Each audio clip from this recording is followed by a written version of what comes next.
सुप्रभात प्यारे बच्चों, कैसे हैं आप सभी। आइए शुरू करें हमारी ये कक्षा पाठ 18 के साथ।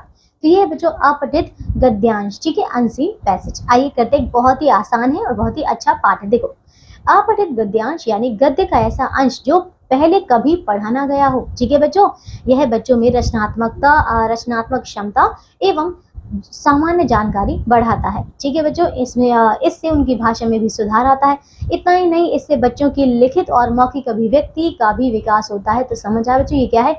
मान लीजिए आपकी पुस्तक में कोई ऐसा पाठ दिया गया, ठीक है, कोई भी पाठ या कविता कुछ भी है, उसमें से बच्चों हमने कोई छोटा सा बच्चों यहाँ पे से एक गद्यांश था, ठीक है, उसको उठाकर आपको पेपर में दे दिया, ठीक है। तो वही ऐसा बच्चों गद्यांश जो कि आपने ना पढ़ा हो पहले या फिर आपके पुस्तक में ही ना हो बच्चों, तो वो होता है अपठित गद्यांश। उसको पढ़कर आपको उत्तर देने होते हैं प्रश्नों के, ठीक है।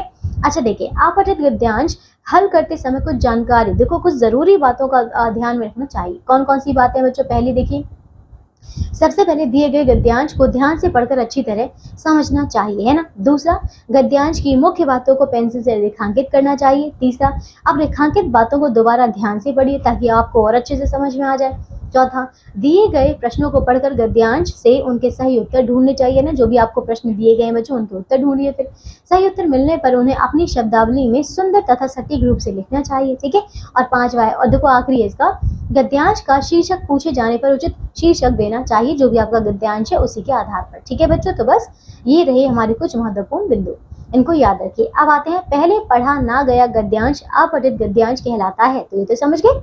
अब बच्चों यहाँ पर हमें कुछ विषय दिए गए, देखो कुछ यहाँ पे अपठित गद्यांश जिनको करते हैं, इनके प्रश्नों को भी हल करते हैं, ठीक है। देखो आइए अब कुछ अपठित गद्यांशों व पद्यांशों का प्रश्नोत्तर शैली एवं बहुवैकल्पिक शैली में अभ्यास करें, ठीक है। तो ये है, समय बहुत मूल्यवान होता है, यह बीत जाए तो लाखों करोड़ों रुपए खर्च करके भी इसे वापस नहीं लाया जा सकता, है ना बच्चों।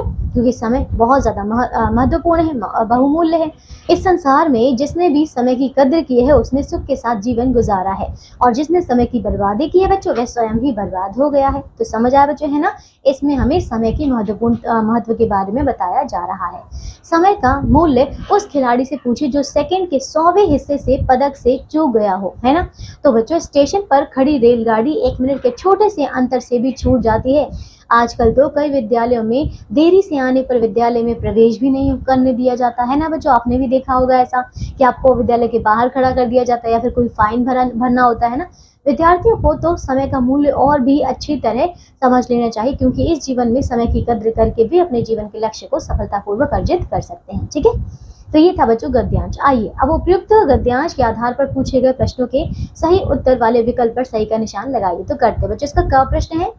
गद्यांश में कीमती किसे बताया गया है, बताइए। जीवन को, समय को, अनुशासित रहने को, या फिर इन सभी को। तो बच्चों इसमें समय को बताया गया है, ठीक है। आते हैं ख प्रश्न, यह है, इस संसार में किसने सुख के साथ जीवन गुजारा, बताइए। देखिए पहला, जिसने जीवन में खूब पैसा कमाया है, या फिर जिसने कभी गुस्सा ना किया हो, या फिर जिसने समय की कद्र की हो, या फिर बच्चों जिसने समय को बर्बाद किया हो। तो इसका उत्तर है बच्चों तीसरा वाला, कि जिसने समय की कद्र की हो, ठीक है। अब आते हैं ग प्रश्न, सेकंड के 100वें हिस्से का मूल्य कौन अच्छी तरह बता सकता है, बताइए कौन। तो वह खिलाड़ी जिसने इस मामूली अंतर से पदक गंवा दिया हो। दूसरा बच्चों कि वह यात्री जिसकी ट्रेन छूट गई हो, या फिर सभी लोग, या फिर बच्चों कोई नहीं बता सकता। तो बताइए क्या उत्तर है इसका बच्चों। ये है इसका पहला वाला, ठीक है।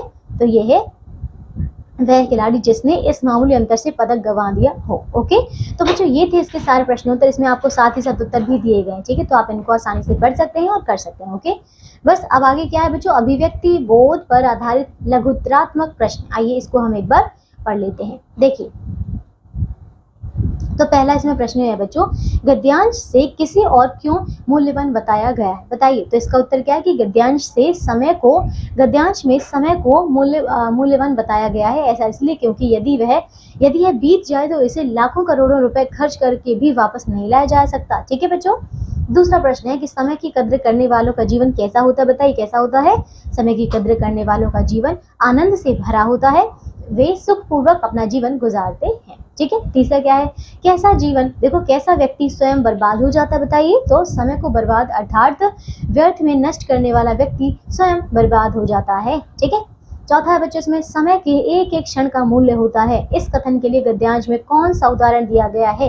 तो बच्चों इसमें आपने देखा ना कि इस कथन के क्या दिया है हमें, जो सेकंड के 100वें हिस्से के अंतर से पदक नहीं जीत सका था बच्चों वो जानता है, ये उदाहरण दिया है। ठीक है, पांचवा प्रश्न है गद्यांश से हमें क्या सीख मिलती है बच्चों? तो इस गद्यांश से हमें ये सीख मिलती है कि हमें समय की कद्र करनी चाहिए और जीवन में देखो और अपने जीवन में समय को व्यर्थ में नहीं गंवाना चाहिए, क्योंकि इसे गंवाने से हम अपने जीवन के लक्ष्य को प्राप्त नहीं कर सकते। ओके, तो बस ये था हमारा पाठ। इसमें हमने उदाहरण भी देख लिया बच्चों अपठित गद्यांश का। अब आगे आपको अभ्यास दिया है, तो अभ्यास में कुछ ऐसे ही अपठित गद्यांश दिए गए बच्चों, तो इन्हें पढ़िएगा और सारे प्रश्नों को बच्चों पूरा करने का प्रयास कीजिए। ओके, तो बस अब हम मिलेंगे अगली कक्षा में, फिर से पढ़ेंगे नया पाठ बच्चों, तो बस पढ़ते रहिए, अपना ध्यान रखिए, बाय।